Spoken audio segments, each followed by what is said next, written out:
Finally, he sleeps here back in the garage again today. This time we're taking a look at my daily Honda Civic.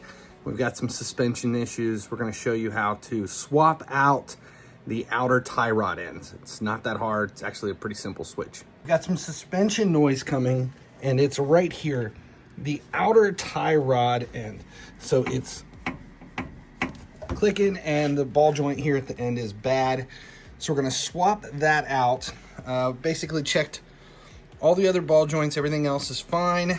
So the only thing is, because you're changing the, this is the steering is what the tie rod end is, that once you change this, you'll have to redo your front end alignment. There's no way around it. It could lead to uneven wear on your tires or an unsafe issue. So once you do replace the inner or outer tie rod ends, the next thing you need to do is take this to a reliable source to check your front end alignment. First step here is to remove the cotter pin by bending it out and then just pushing it through. You can use a pair of pliers or a pair of wire cutters, whatever you need to actually pull it out.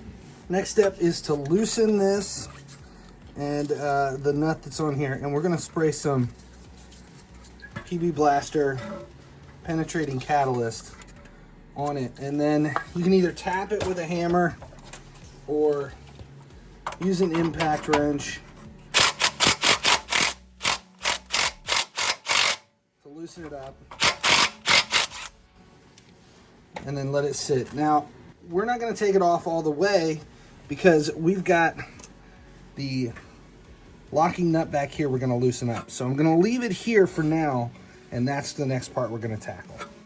The next step is the jam nut right here, which this nut basically locks down to hold the tie rod end in place. So we have to loosen this.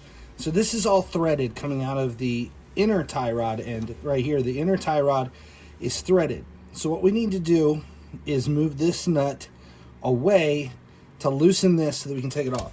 So the threading comes out. We need to go counterclockwise to remove the outer tie rod end.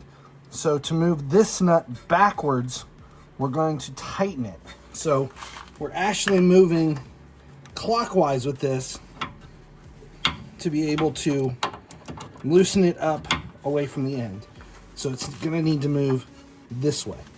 So now in a perfect world, this jam nut right here would come off with a very long 24 millimeter open end wrench, and it wouldn't be a problem. Or you'd have it up on a lift and you can get leverage to be able to take it off. This is seized up. It's been on here for 10 years. So we're gonna actually cut this off right here so that I can get on with a impact to loosen this up, because I don't want to damage the inner tie rod taking off the outer tie rod, but this whole outer tie rod is going to get replaced, so cutting it there gives me access to that nut with the impact.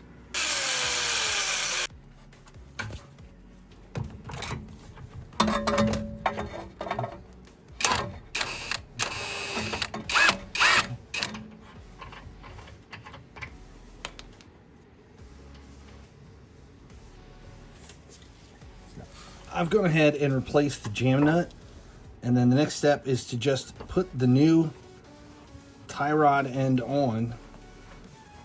So I think it's a 14 millimeter here to lock it down, and then we fix the jam nut and lock it back up.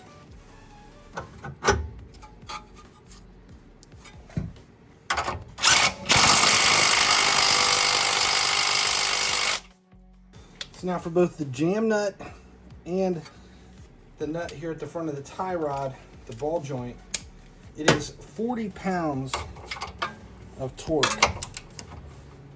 So we're gonna make sure we have it locked down. And then we just slip the cotter pin in and we're done.